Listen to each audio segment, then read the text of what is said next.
자, 압구정 3구역 재건축 사업 초기인 지난 2018년도부터 설계 계획의 구성안을 제안을 해 주셨고요. 오늘날 신속 통합 계획에 따른 토지 이용 계획에 기반이 되었다라고 해도 과언이 아닐 것입니다. 소개해 올리도록 하겠습니다. 압구정 3구역 총괄 설계 관리자로 많은 도움을 주고 계신 홍익대학교 유현준 교수의 간단한 인사 말씀과 최근 주거 부분 디자인 그리고 단지 계획의 트렌드와 더 좋은 아파트를 만들기 위한 방법 등에 대한 설명이 있겠습니다. 앞으로 모시겠습니다. 유현준 교수입니다. 큰 박수로 환영해 주시기 바랍니다. 제가 지난번에 여기서 인사 말씀드리고 나가는데 뒤에서 어떤 분이 돈 받았으면 일 좀 제대로 해라 그렇게 소리를 치신 분이 계셨는데, 제가 확실하게 말씀을 드리는데 저는 지금까지 10원 한 장 받은 게 없습니다. 좀 오해가 없으셨으면 좋겠어요. 그리고 저는 이거를 당장이라도 그만둬도 상관이 없습니다.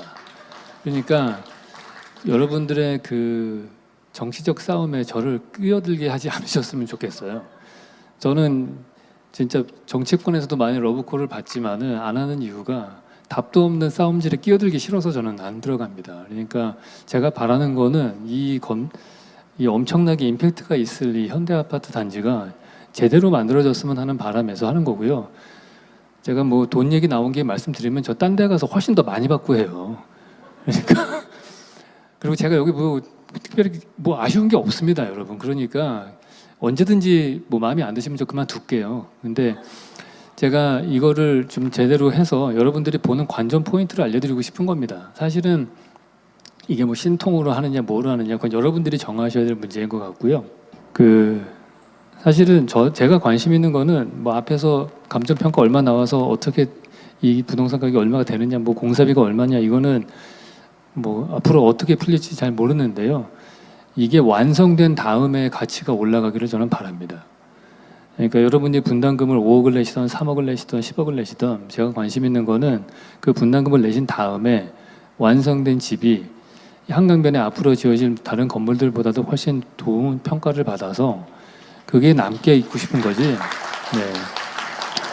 그래서 뭐 이렇게 하면은 뭐 1억이 더 줄어드는데 왜 이렇게 안 했니? 뭐 이런 얘기보다도 이렇게 했을 때 추후에 이곳의 어떤 브랜드 가치가 계속 유지가 됐으면 좋다는 거예요. 그러니까 제가 그런 마음이 드는 이유가 뭐겠어요? 저는 말씀드렸잖아요. 저는 여기 40년 이상 살았던 사람이기 때문에 이곳에 대한 애착이 있고 저한테는 고향인 곳입니다. 그리고 전 나름대로 프라이드도 있고 그렇기 때문에 이곳이 좋은 곳으로 남아 있었으면 좋겠다. 뭐 좋은 곳의 의미가 여러 가지로 다르겠지만은 그런 가치로 남아 있었으면 좋겠다라고 저는 생각을 합니다. 근데 제가 카톡으로 보내드린 자료가 있는데 그게 안 열리나 본데요. 계속 말을 끌어야 될 것 같습니다. 이게 하다 보면은 진짜 너무너무 많은 변수가 있습니다. 제가 사실은 이 베스트 아키텍트라는 역할을 하면 좋겠다고 생각했던 이유는 나왔는데, 사실은 제 위치상으로 봤을 때 이게 서울시의 그 고위 관계자분들하고도 직접 얘기할 수 있는 어떤 그런 채널도 좀 있고, 그리고 다른 대형 설계사무소 이런 것보다는 아무래도 그 중립적인 입장에 있지 않겠느냐라고 외부에서 바라봐 주시기 때문에 중재자 역할을 좀 제가 할 수 있지 않을까 해서 하는 거고요. 오늘 드릴 말씀은 더 좋은 아파트를 만드는 방법입니다. 그러니까 쉽게 말해서 저희 아파트 단지가 있는데 주변에 컨텍스트가 뭐 앞에 한강이 있고 건너편에 서울숲이 있고 초등학교 뭐 다 있는 그런 엄청난 아파트 단지가 있죠.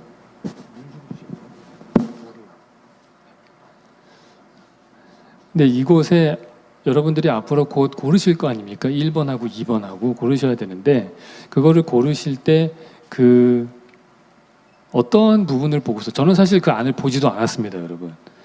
제 역할은 여러분이 조합을 재건축하는 방향을 정하시고 그 다음에 설계업체가 정해지면 그 다음에 그 안이 어떻게 하면 더 좋아지겠는가, 그걸 옆에서 제가 조언을 하고 그걸 같이 참여해서 디자인을 하고 하는 게 그게 제 역할입니다. 그렇기 때문에 그 의사결정 과정에서는 저는 개입을 전혀 안 하려고 해요. 그래서 일부러 보지도 않았고요.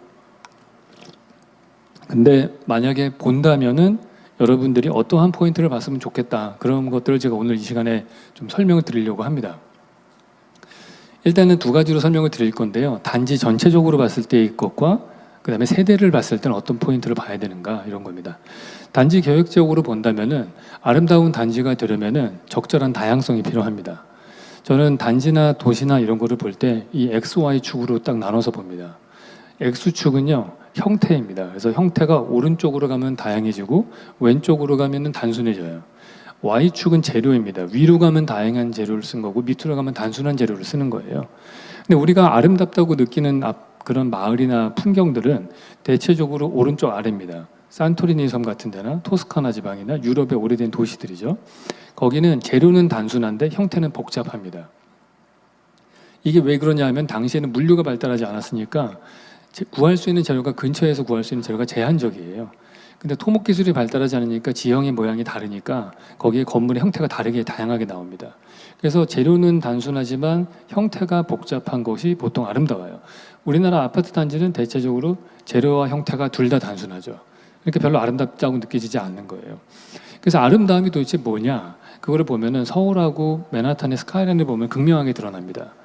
서울의 강남에 재건축된 아파트 잠실 쪽의 사진을 보시면은 엄청 단순하게 돼 있죠. 둘 다 똑같은 고층 건물로 돼 있어요. 그러니까 아래는 아름다워서 관광객들이 찾아가서 구경하는데 위는 아무도 관광객이 안 오죠. 그걸로 그냥 판결 난 거예요. 위가 아름답다고 우기시면 안 됩니다. 근데 위가 아름답지 않은 이유는 너무 단순해서 그런 거예요. 그러니까 건물이 높고 낮음이 아름다움을 결정하는 게 아니고요. 얼마나 단순하냐, 다양하냐예요. 그걸 어려운 말로 얘기하면 프랙탈 지수라고 합니다. 프랙탈 지수가 1이라고 하면은 아주 단순한 경우예요. 프랙탈 지수가 2면은 완벽하게 복잡한 아주 거의 카오스, 혼돈의 수준입니다. 근데 인간이 아름답다고 느끼는 거는 그 중간 1.4 정도예요. 적절하게 불규칙할 때 우리는 아름답다고 느껴요. 그래서 그거를 어떻게 만들 것이냐, 형태와 재료를 어떻게 써서 다양성을 만들 것이냐, 그게 되게 중요한 포인트예요. 근데 그러기 위해서 뭐 스카이라인의 변화가 있을 수도 있는 거고 아니면 동 하나하나의 디자인이 달라질 수도 있는 거고 여러 가지 전략들이 있죠. 또 하나는 외부 공간들을 보셔야 되는데 외부 공간이 다 넓기만 하다고 해서 좋은 건 아닙니다. 센트럴파크가 엄청 좋다고들 다들 생각을 하는데 센트럴파크의 단점이 하나 있어요. 그게 뭐냐면 너무 넓은 거예요. 폭이 좁은 쪽이 850m고 긴 변이 4km 정도 됩니다.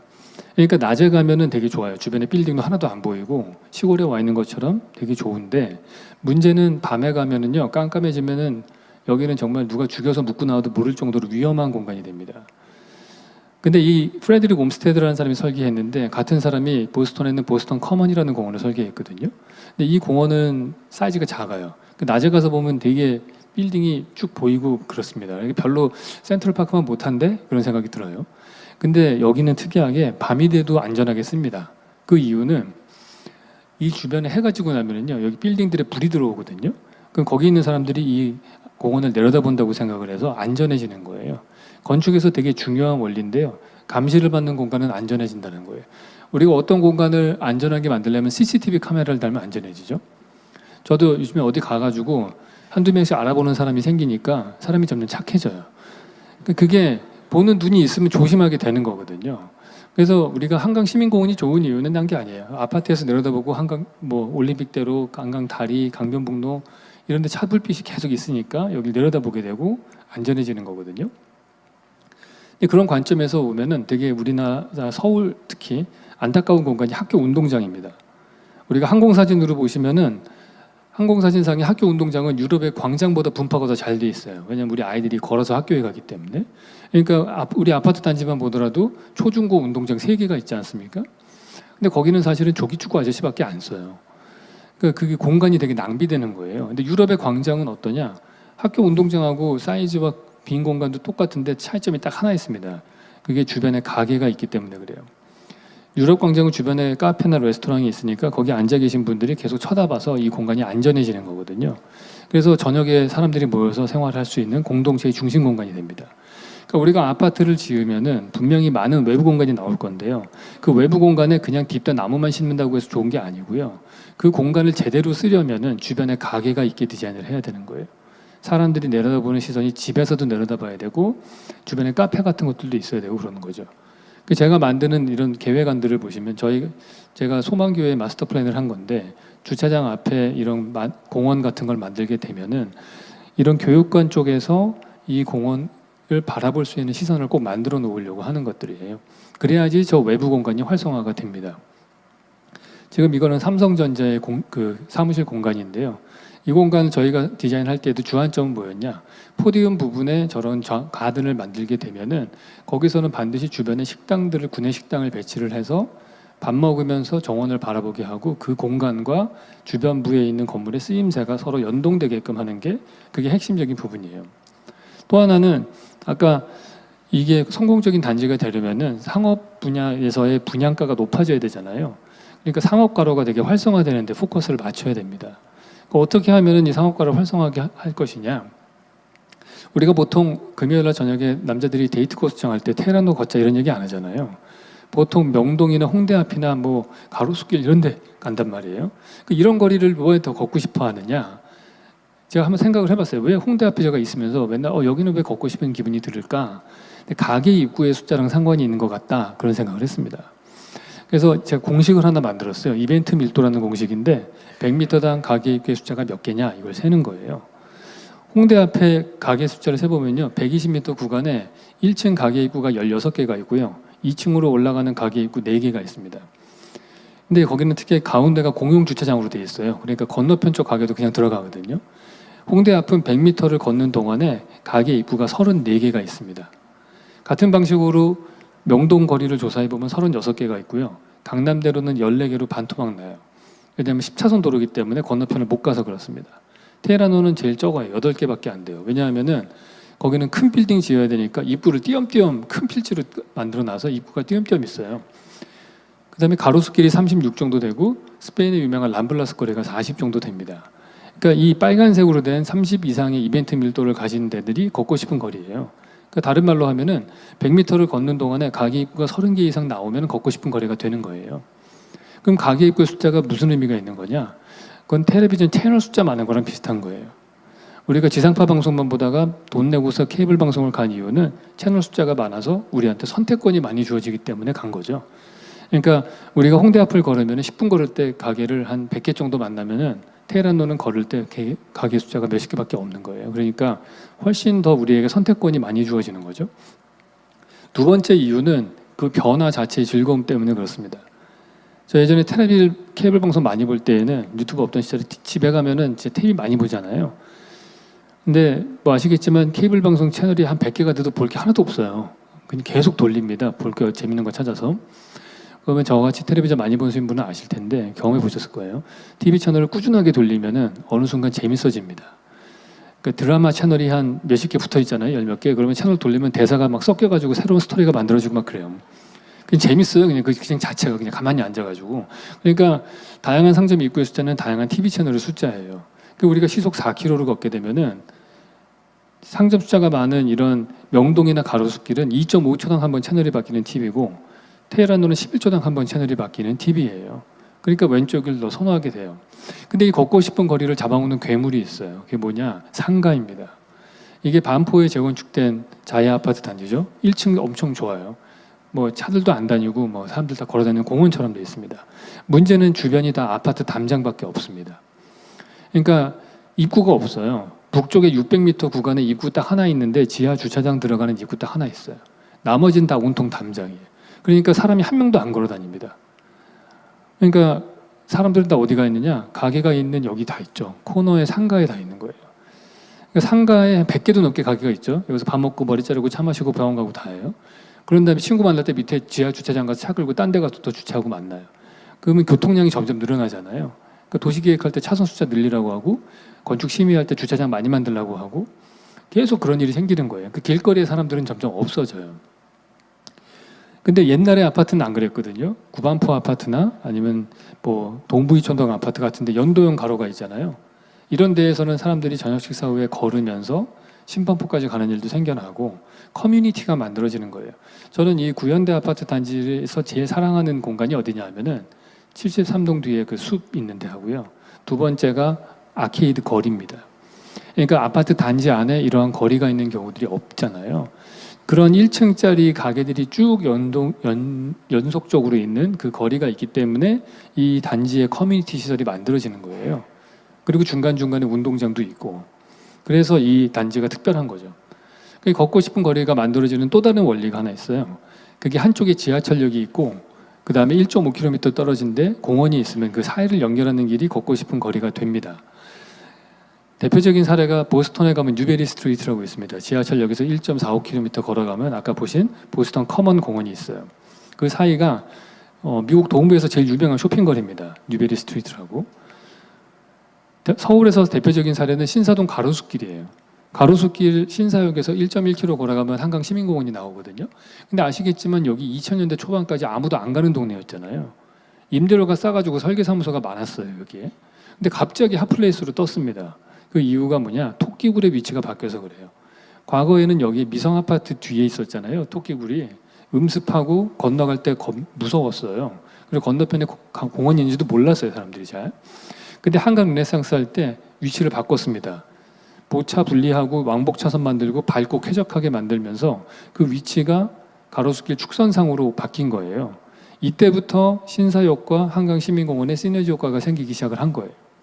그러니까 우리가 상업가로를 만든다면 우리가 가지고 있는 장점은 코너에 압구정역이 있다는 거잖아요. 그리고 한강시민공원도 한강 쪽에 있어요.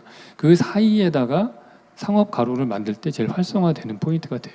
그러니까 우리 아파트 단지에서 상업가로를 활성화시킬 수 있는 포인트는 바로 여기입니다. 동호대교 옆에. 그러니까 우리가 서울시랑 설득을 할 때에도 제가 이 프로젝트를 한 4년 전에 서울시하고 한강 가는 길이라는 용역 연구 프로젝트를 했었어요.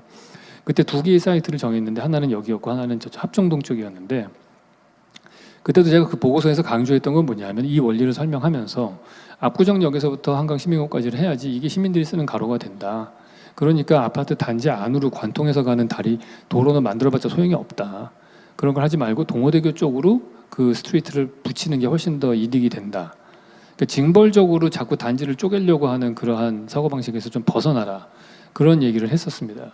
그러니까 우리가 상업가로를 성공적으로 만들려면 이 포인트 여기를 제일 특별하게 만들어야 되고 뭐 일반적으로 뭐 신세계 백화점이든 현대백화점이든 뭐가 들어올 수 있겠죠. 근데 그런 거는 앵커 시설로 들어가고 새로운 스타일의 뭐 스타필드의 새로운 스타일의 어떤 쇼핑몰을 만들던 아니면 여러 가지 다양한 입점이 될 수 있는 걸 하던 우리는 정말 핵심으로 만들어야 되는 데가 저런 데예요. 그러니까 보시면은 이게 거리 길이가 660m 정도밖에 안 되거든요. 충분히 성공적으로 만들 수 있는 거리가 됩니다. 또 하나 우리가 뉴베리 스트리트에서 배울 수 있는 거는 가게의 보시면 오른쪽이 왼쪽이 테헤란로고 오른쪽이 뉴베리 스트리트거든요. 그 아까 제가 말씀드린 보스턴의 유명한 스트리트. 창문의 앵글이 달라요. 내가 걸어갈 때 창문이 도로를 향해서 나 있으면은 아무도 나를 안 쳐다보는 줄인 것 같은데 내가 걸을 때 창문이 저기 보시면 베이 윈도우라고 그래서 45도 틀어져 있거든요.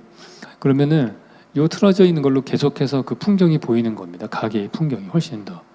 그러니까 걸을 때 걸을 맛이 나는 거예요. 그러니까 우리가 이런 원리들을 적용을 한 게 또 하나가 있다면 이제 테라스형으로 예를 들어서 뭐 공원이 있다면 이렇게 만들면 안 되지만 테라스를 만들어서 점차적으로 내려갈 수 있게 한다든지 이 원리를 적용해서 디자인한 게 제가 저희 사무실에서 그 여의도의 광장 아파트 재건축을 하는 거 1, 2동을 한 게 있는데 그때 만들어진 스트리트가 이렇게 됩니다. 그러니까 베이 윈도우처럼 돼 있고 여의도역에서부터 뭐 이쪽에 있는 그 탄천 공원까지 가게 되고 테라스에서 스텝으로 내려가서 공원으로 갈 수 있게 하는 그런 게 돼야 되는 거예요. 그래서 우리의 동호대교 옆은 이런 스타일의 쇼핑몰이 들어서는 그런 스트리트를 만드는 게 좋을 것 같고요. 또 하나 우리 그 사이트가 현대아파트가 가지고 있는 또 다른 장점 중에 하나가 뭐냐면은 강 건너편에 서울 숲이 있다라는 거예요.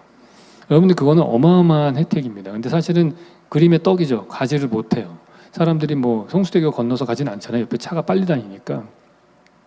그래서 보행자 전용 다리를 저는 만드는 거가 이 아파트 단지의 퀄리티를 높이는데 센트럴 파크 앞에 있는 그런 집이 되는 거랑 똑같은 거거든요. 근데 사실은 그런 거를 트레이드를 해야 될 것 같아요. 보행자 전용 다리는 시민을 위해서도 공개되는 거니까 우리가 이거를 만들면은 뭐 공개 공지를 줄여달라든지 임대주택의 숫자를 줄여달라든지 이런 거를 사실은 서울시하고 협상을 해야 되는 거죠. 근데 이게 협상이라고 하는 거는 어떤 식으로 협상이 될지는 아직 모르잖아요. 이거를 뭐 그쪽에서 받아들일지 말지 사실 그래서 확답을 하기는 어려워요. 제가 볼 때에는 이 단지의 퀄리티를 높이기 위해서 특별한 곳을 만들려면은 서울숲이라고 하는 거를 앞마당처럼 쓸 수 있는 커넥팅을 만들고 물론 그게 서울시 전반적인 서울 시민 입장에서 봐도 되게 좋죠. 왜냐하면 서울 압구정역에서부터 660m 걸어간 다음에 걸어가면은 한강 다리를 건너가면 서울숲이 나오니까. 이런 데는 사람들이 안 걸어 다닌단 말이에요. 제가 만든 논문 중에 하나가 공간의 속도라는 게 있어요.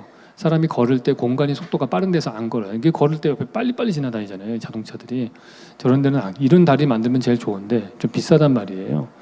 그래서 저런 거를 어디다가 둘 것이냐.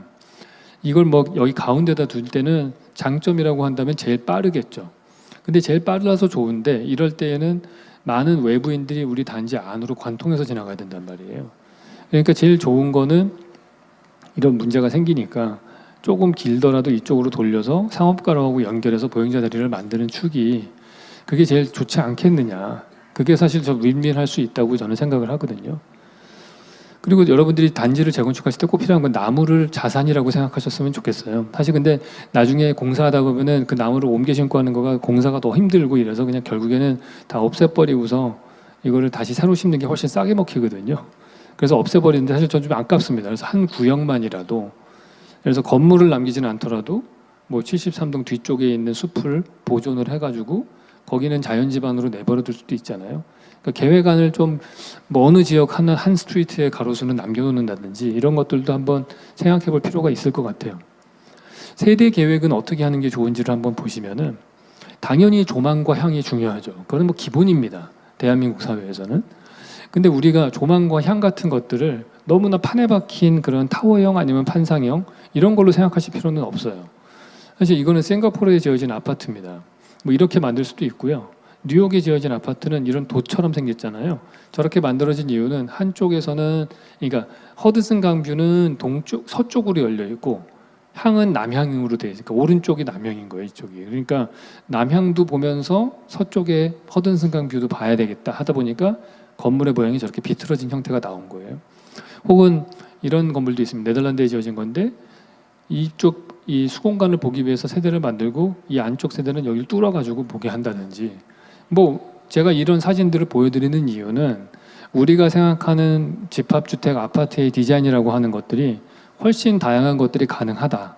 그런 것들을 말씀드리고 싶었고요. 당연히 발코니 같은 것들이 되게 중요해집니다. 우리가 1980년대 최고의 핫플레이스가 어디였나요? 그건 코엑스몰이에요. 8, 90년대. 코엑스몰, 왜냐하면 화장실이 제일 깨끗했어요, 거기가. 그 데이트 코스로 제일 선호됐었는데 지금은 어디가 데이트 코스로 선호되느냐? 뭐 가로수길, 을지로, 요즘 힙지로라고 불리죠. 힙당동 이런 데들란 말이에요.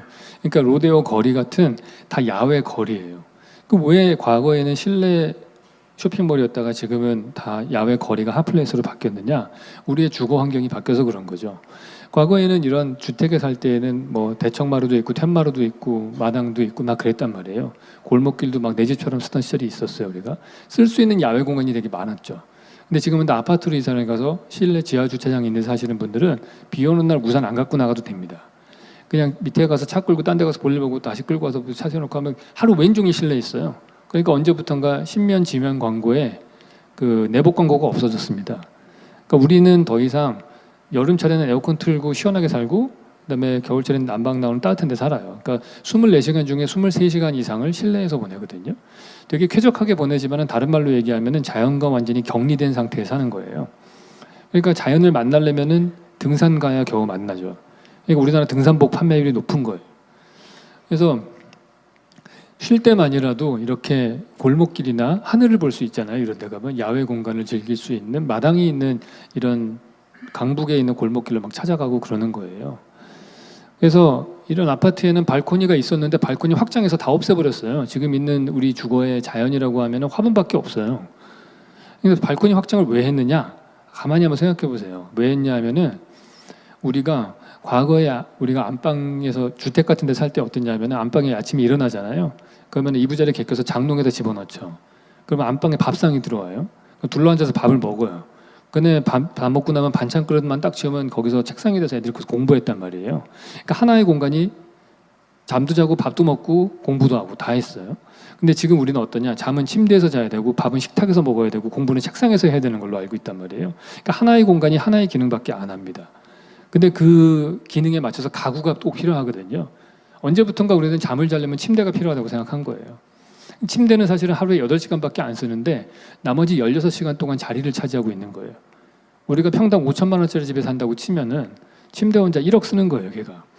그러니까 가구가 점점 필요해지니까 결국에는 실내 면적을 만들어서 야외 발코니를 없애버렸죠. 근데 우리가 코로나 때 경험해 보셔서 알겠지만은 밖에 못 나가게 하면은 자연을 못 만나게 되는 거예요. 그게 되게 답답해요. 앞으로는 우리의 발코니는 바뀌어야 됩니다.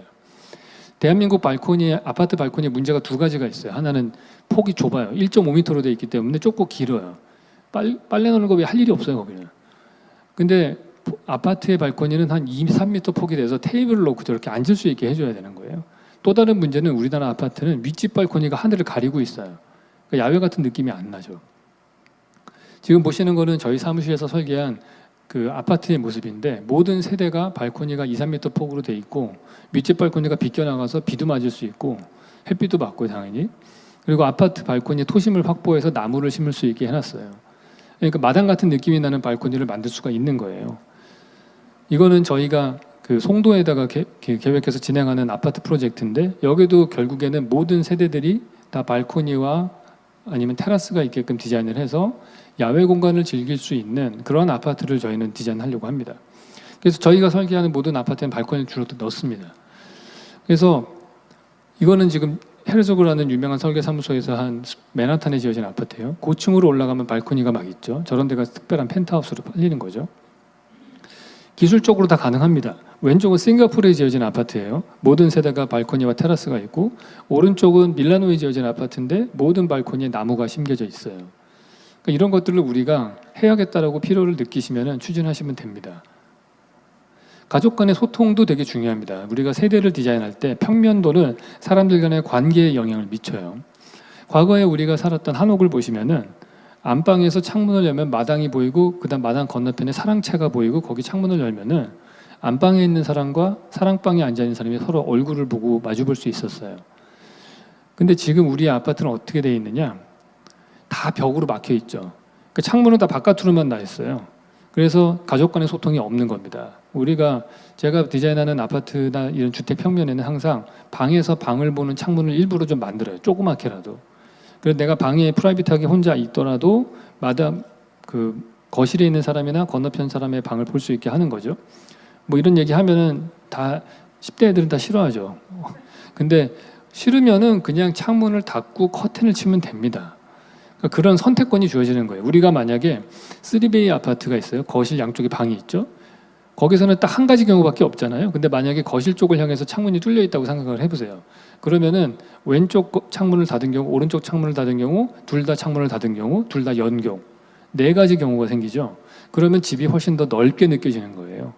똑같은 집이라도 사람들 간의 관계가 바뀌고 공간의 느낌이 달라집니다. 그러면은 결국에 공간이라고 하는 거는 절대적인 물리량이 아니고 기억의 총합이에요. 다양한 기억이 많아지면은 그 공간이 넓어 보이는 거거든요. 그래서 그러한 기억의 여러 가지 다양한 기억이 나올 수 있게 하는 거예요. 창문이 중요하고요. 또 하나가 마당이 그래서 중요한 거예요. 발코니가. 왜냐하면 발코니는 계속 자연이 바뀌잖아요. 계절에 바뀌는 걸 느낄 수가 있어요. 그럼 그 공간은 예를 들어서 10평짜리 마당인데 여름에 꽃 피고 뭐 이제 봄에 꽃 피고 여름에 비 내리고 가을에 낙엽 지고 겨울에 눈 내리고 뭐 한 10가지 풍경이 있다면은 10평짜리 마당이 한 100평으로 느껴지는 거거든요. 그런 것들이. 그래서 그 다양한 그 메모리를 만들 수 있게끔 평면을 짜야 되는 겁니다. 그리고 기둥식으로 주로 만드시면 좋겠어요. 보통 보면 가전제품 사이즈 커지잖아요. 정말 저도 이 현대아파트 살았지만 진짜 이 집에 가서 가전제품 저런 거 들고 가면 양문형 냉장고와 가스레인지 4개 구멍짜리 들고 가면 부엌이 좁아 쓸 수가 없어요. 그러니까 다 결국엔 방 하나 부수고 뭐 하고 싶은데 안 되잖아요. 왜냐하면 벽식 구조기 때문에. 여러분이 이번에 지으면은 이 건물은 100년 넘게 쓸 수 있는 걸로 지으셔야 되는 거예요. 근데 그거를 다 벽식 구조로 만들면은 한 10년만 지나면은 라이프 스타일이 바뀌고 가족 구성원 숫자가 바뀌면서 부수하고 새로 지어야 되는 요구가 생기는 거예요. 그걸 막으려면은 이런 식으로 기둥식으로 하면 됩니다. 기둥식으로 했을 때에는 언제든지 가변적으로 다 바꿔서 쓸 수가 있고요. 또 층간 소음에도 되게 유리합니다. 그런 걸 감안을 한다면은 그런 구조도 생각을 해봐요. 당연히 높은 천정고가 필요하죠. 이런 연구가 있어요. 2.6m 천정고의 교실에서 공부한 학생보다 3m에서 높은 천정고에서 공부한 학생이 창의력이 2배가 높게 나왔어요. 한 30-40cm 차이밖에 안 나는데 그런 엄청난 차이가 납니다. 그러니까 우리가 가급적이면은 천정고를 높여야 돼요. 최근에 지어진 아파트들 이런 트렌드를 보시면은 뭐 레미안 첼리투스 2.4m 천정고고 에테르노 청담 2.8m, 아크로 리버파크 2.6m 이렇게 되어 있거든요. 저희가 그 여의도에 만들었던 거는 보통 한 3m, 2.9m 정도 천정고가 되게 설계를 했어요. 그러니까 그런 것들을 우리가 높이 제한을 최대한 이용해서 예를 들어 공사비가 조금 더 들더라도 당연히 들겠죠. 근데 천정고 30cm 정도 더 높이는데 드는 공사비가 예를 들어서 뭐 5천만 원이 더 들었다고 칩시다. 세대별로. 여러분은 그걸 만드시면은 마켓 밸류는 한 3억은 더 올라간다고 보시면 돼요. 그러니까 그런 관점에서 좀 보시면 좋겠다 생각이 들어요. 그다음에 편리한 동선의 커뮤니티 시설도 필요합니다. 저희가 일반적으로 뭐 커뮤니티 시설들을 상층부에 이렇게 막 연결하는 경우들이 있는데 문제가 뭐냐면은 두 가지가 있는데 하나는 이게 상층부에 하나하나 따로 떨어져 있으면은 어느 누가 A동에 있는 편의시설 갔다가 B동으로 내려와가지고 다시 엘리베이터 타고 올라가고 이런 일은 없거든요. 뭐 거의 10분 정도 걸린단 말이에요. 저거 한번 엘리베이터 타고 내려갔다 옆에 동 올라갔다 이게 말이 안 되거든요. 그래서 그걸 연결을 해줘야 돼요. 근데 연결을 하면은 30초 안에 왔다 갔다 할 수 있는데 이제 단 문제가 있어요. 저희가 이거를 그 여의도에서 했을 때는 장점이 뭐였냐면은 이게 다 남양 배치였기 때문에 동간 간격이 옆에 측벽으로 가까웠거든요. 그래서 브릿지로 빨리 넘어갔고요. 물론 거기 밑에 뭐 그림자를 들이기 때문에 한층 위에다가 뭐 브릿지를 연결한 이런 디자인적인 것들이 나와야 됩니다. 그래서 여러분이 저런 걸 만드신다면은 가급적이면은 이게 여러 개 A, B, C, D의 커뮤니티 시설들이 연결되어질 수 있게끔 디자인을 유도하는 쪽으로 가야 된다. 그렇게 보실 수 있어요. 네, 그래서 공원이 있다면 당연히 연결된 커뮤니티가 되고 이제 평면도 보실 때 중요한 게 또 하나 있죠. 엘리베이터에 몇 개의 세대가 붙어 있느냐. 사실은 이거는 고급 주거에서 제일 중요한 이슈 중에 하나예요. 일반적으로 저희 사무실에서 설계하는 뭐 고층으로 되면은 엘리베이터가 뭐 한 두 대가 있고 한 층에 두 세대만 있게 한다든지 아까 보셨던 여의도 같은 경우에는 보통 10층 정도 되는 그런 고급 빌라들은 한 층에 엘리베이터 한 대입니다. 그리고 그 한 세대만 쓰는 거예요. 그러니까 그 단독 그러니까 쉽게 말해서 엘리베이터 홀에서 내가 이게 엘리베이터 기다릴 때 딴 세대를 안 보게 해야 돼요. 그리고 내가 엘리베이터 내려서 다른 세대를 갈 때 다른 집 문 앞을 지나치면 당연히 안 되는 거고. 그래서 그러한 조합이 어떻게 잘 되어 있는가 이거를 보셔야 되는 거예요. 그래서 제일 좋은 거는 한 그 홀에서 세대수 조합이 제일 적은 게 제일 좋겠죠. 근데 그런 걸 관심 있게 보시면 될 것 같아요. 그리고 평면도 보실 때 화장실이 특별해야 됩니다, 여러분. 여러분들 그런 경험 안 해보시고 모르겠어요. 저는 사춘기를 키워봤는데 얘는 화장실에 가서 안 나와요. 왜냐하면은 거기가 유일하게 보호받을 수 있는 프라이빗한 공간이기 때문에 그런 거죠. 그러니까 화장실은 되게 사적인 공간으로서 보장된 공간이거든요. 그러니까 하루에 뭐 사실 몇십 분 안 써요. 뭐 샤워하고. 근데 그 공간은 혼자 있을 수 있는 특별한 공간이 돼야 되는 거거든요. 그리고 실제로는 그게 30분밖에 안 쓰는데 뭐 몇 평씩 잡아먹지 않습니까? 그 공간은 되게 아까워요. 그래서 이거를 조금 더 투명하게 만들어서 어떻게 보면은 안방이 있다면 안방 화장실이 좀 투명하게 보여서 그 공간까지도 시각적으로라도 좀 쓸 수 있게 해줘야 돼요. 어떤 분들은 너무 모텔 같다고 싫어하시는 분이 있는데 최근에 만들어지는 뭐 파크하얏트나 뭐 이런 거 가서 보시면은 다 그렇게 되어 있거든요. 그러니까 좀 투명하게 돼서 그 공간을 시각적으로라도 빌려서 쓸 수 있게 그렇게 해야 되는 거예요. 그러니까 공간이 벽으로 이렇게 칸칸이 나눠져 가지고 하면은 한 번에 하나씩밖에 체험을 못 하잖아요. 화장실 2평짜리 아우 답답해. 안방 갔더니 침실 한 10평 아우 답답하고 거실 갔더니 또 나눠져 있고. 지금 제가 말씀드리는 거는 그 많은 여러분이 50평짜리 집이 있는데 그거를 5평짜리로 10개로 쪼개진 공간에 사실 것이냐 아니면 그것들을 가급적이면 투명하게 연결해서 창문을 뚫고 투명한 벽으로 만들어서 그리고 물론 거기에 스마트 글라스라고 해서 불투명하게 만들 수도 있고 혹은 커튼을 칠 수도 있고 여러 가지 방법으로 그 가변한 공간을 써서 실질적으로 심리적으로 훨씬 넓은 공간이 되게 할 것이냐 평면도를 보실 때 그런 걸 보셔야 되는 거예요. 그리고 또 하나는 집의 중심은 식탁입니다. 결국 우리가 옛날엔 그래도 텔레비라도 같이 앉아서 봤잖아요. 요즘 다 집에서 혼자 핸드폰 본단 말이에요. 가족들이 모일 수 있는 공간은 밥상밖에 없어요. 그렇기 때문에 가장 모든 구성원들이 모여서 제일 멋있는 공간으로 꾸며져야 되는 곳은 식탁 놓여지는 자리라고 봐야 되는 거예요. 여기서 뷰가 되게 중요합니다. 그리고 마지막으로 순환형 동선이에요. 이게 평면도로는 제가 안 갖고 왔는데 말씀을 드리면은 A에서 B를 가잖아요. A에서 B를 갈 때 한 가지 방법밖에 없으면은 어떻게 합니까? 다시 B에서 A로 올 때 그 길을 거꾸로 돌아오죠. 우리 아파트 평면도가 다 그렇게 돼 있어요. 현관문 열고 들어가서 거실 보이고 안방 보이고 건너방 보여요. 그다음 들어간 다음에 다시 간 길로 그대로 나온단 말이에요. 그러면 한 가지 경우밖에 없죠. 근데 만약에 그런 상상을 한번 해보세요. 거실을 거쳐서 안방을 들어갔는데 안방에 발코니 쪽으로 문이 하나 뚫려가지고 그 문으로 나와가지고 다시 거실로 나올 수 있게 됐다. 그러면 이게 한 바퀴를 돌게 되잖아요. 그럼 뺑뺑뺑뺑 순환이 되는 겁니다. 그러면 집이 더 넓게 느껴져요. 그러니까 애플 사옥 같은 거 보시면은 그 동그란 도너스 모형으로 되어 있어요. 왜냐하면은 계속 뺑뺑이 돌면서 영원히 사무실에 있으라는 얘기인 거예요. 그러니까 순환형 동선으로 만들면 공간이 더 넓게 느껴집니다. 그래서 근데 그러니까 뭐 문도 안 만들려고 하고 혹은 그 복도 공간으로 한 반평 없어지는 거 이런 것 때문에 아까워서 그런 걸 안 만들거든요. 심리적으로 그런 걸 만들면은 집은 더 훨씬 넓게 느껴진다. 그렇게 보시면 돼요. 그래서 쭉 보시면은 건축은 관계를 디자인하는 거예요. 우리가 이 대형 아파트 단지가 들어서면 도시하고의 관계도 있고 시민들하고의 관계도 있고 당연히 집을 지으면은 집 안에 가족 구성원들끼리의 관계도 있고 옆집하고의 관계도 있고. 근데 저는 개인적으로는 제일 좋은 관계는 적절한 거리를 두는 거라고 생각해요. 너무 가깝게 지내는 거 저는 싫습니다. 사실 제가 제일 아파트에 살면서 싫은 거는 엘리베이터 타고 내려갈 때 앞집 아저씨 만날까 봐 싫어요. 다 아시잖아요. 내려가면서 다른 층에 서가지고 딴 사람 타는 것도 싫어요.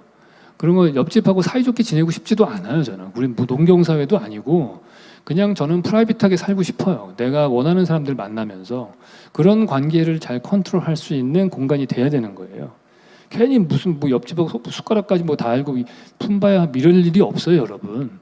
그거는 옛날에 같이 벼농사 짓던 시절 얘기거든요. 그거는 산업혁명 이후에 우리의 도시화된 인간들은 자기의 프라이버시와 오히려 자연하고의 접점이 더 중요하다. 그렇게 볼 수 있어요. 그러니까 좋은 건축은 화목하게 하는 건축이에요. 원래 시댁은 멀수록 좋은 거고 그런 거잖아요. 그러니까 너무 가깝게 있으면 안 되는 거고 적절한 거리를 둘 때 화목하게 지낼 수 있는 거예요. 그래서 그런 건축을 하는 거고 여러분들이 그러한 미래를 창조하실 수 있는 분입니다.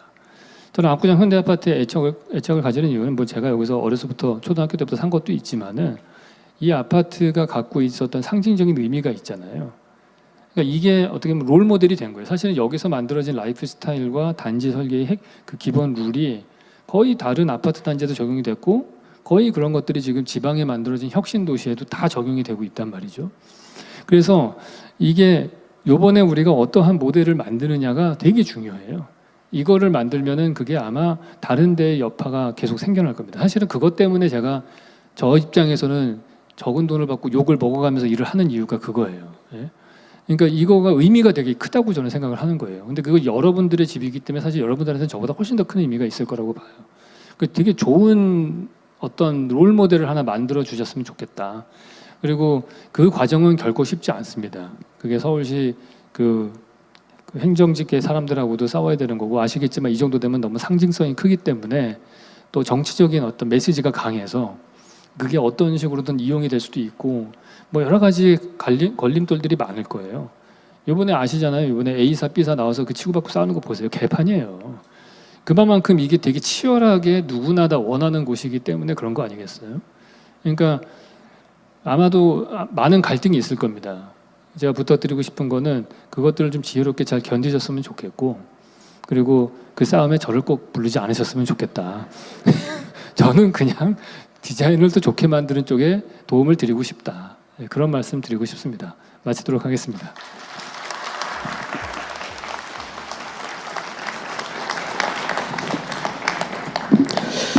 예, 교수님 오늘은 값어치를 하신 것 같습니다.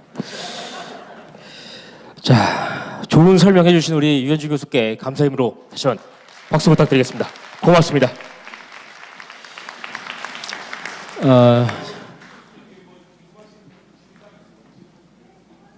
예, 네. 죄송합니다만 앞쪽으로 좀 이동을 해 주십시오. 자, 우리가 지금 현재 유튜브로 영상 촬영되고 있습니다. 소유하고 계신 동호수하고 성함을 말씀해 주시고 어떤 말씀하셨는지 녹취될 수 있도록 부탁드리겠습니다.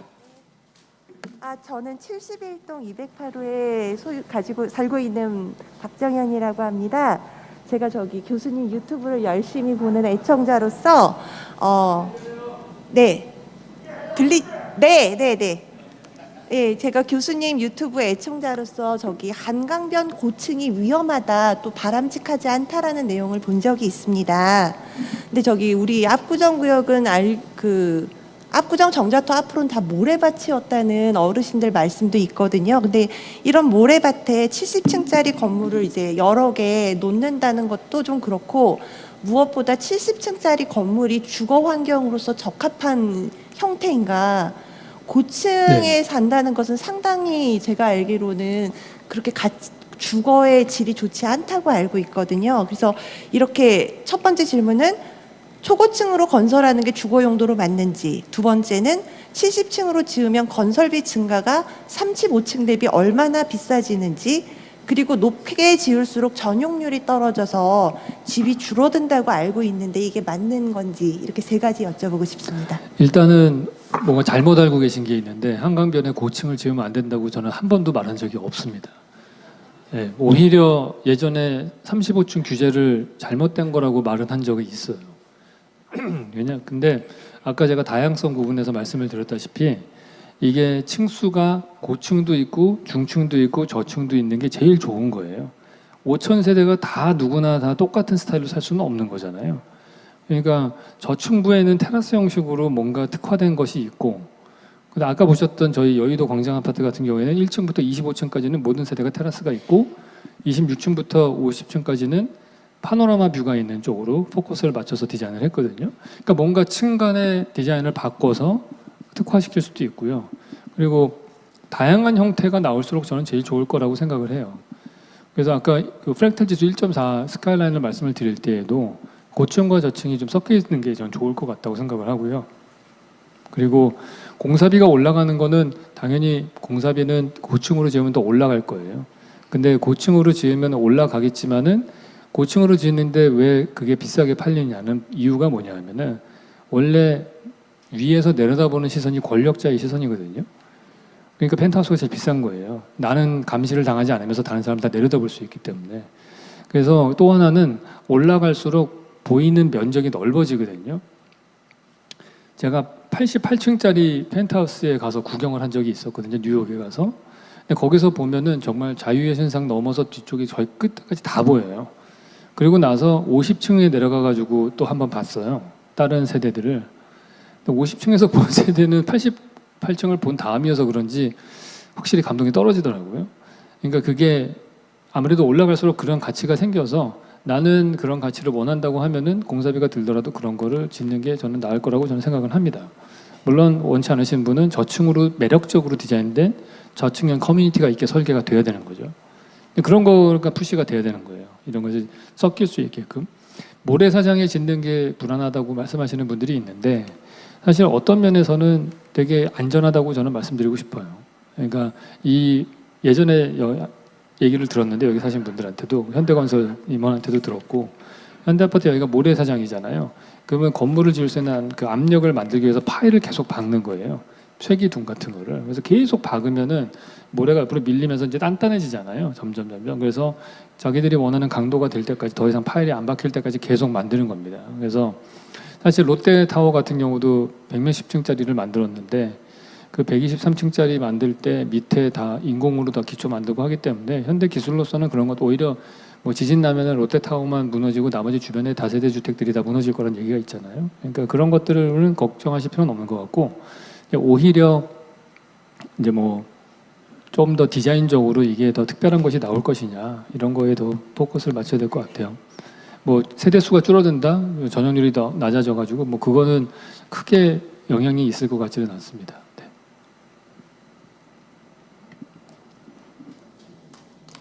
네. 예. 또 다른 질문 해주시죠. 혹시 뭐 또 다른 질문 있으실까요? 예, 뭐 앞쪽에 먼저 손 드신 우리 모자 쓰신 앞쪽으로 이동해 주시죠. 예, 뒤에 어르신도 뭐 미리 이동을 좀 부탁드리겠습니다.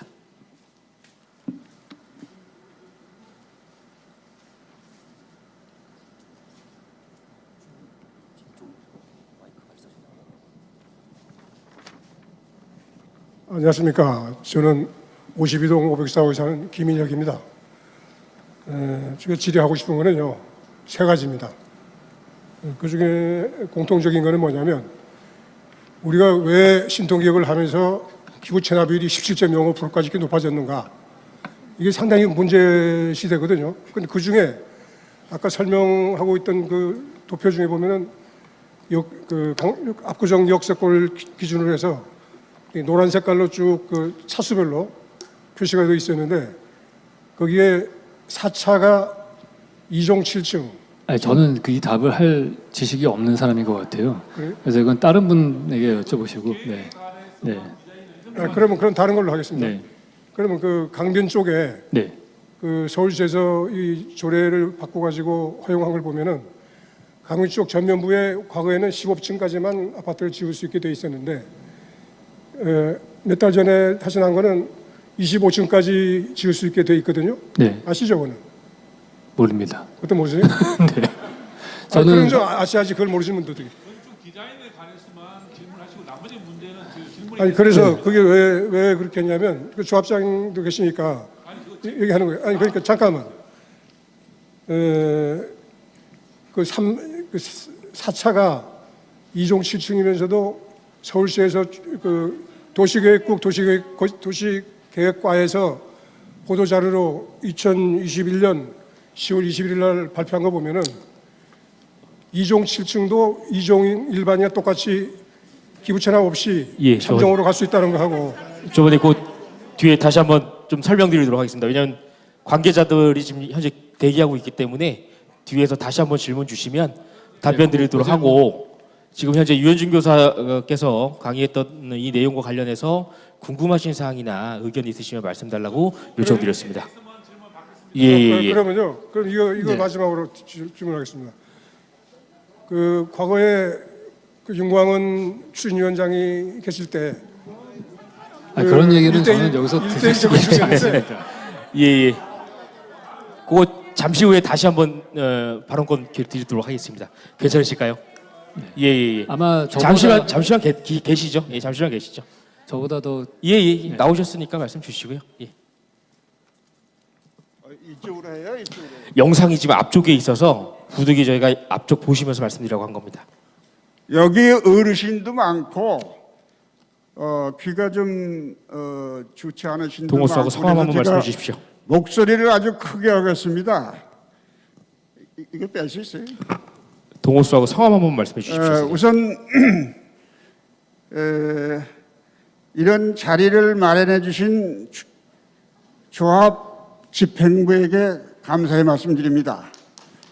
이 소통을 하려고 저도 애썼는데 소통이 잘 안 되더라고요. 어떻게 안 되느냐?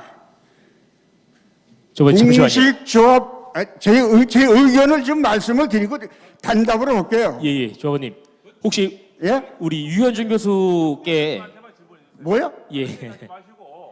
아니 이런 자리가 없었기 때문에 네네네. 좀 우리 조합의 근본적이고 핵심적인 문제를 좀 자, 제가 그러시면- 문제도 제기하고 하려고 예. 합니다. 자 그러시면 우리 유현준 교수 이제 댁에 보내드려도 괜찮겠죠? 예, 교수님 감사합니다. 안녕히 들어가십시오. 예.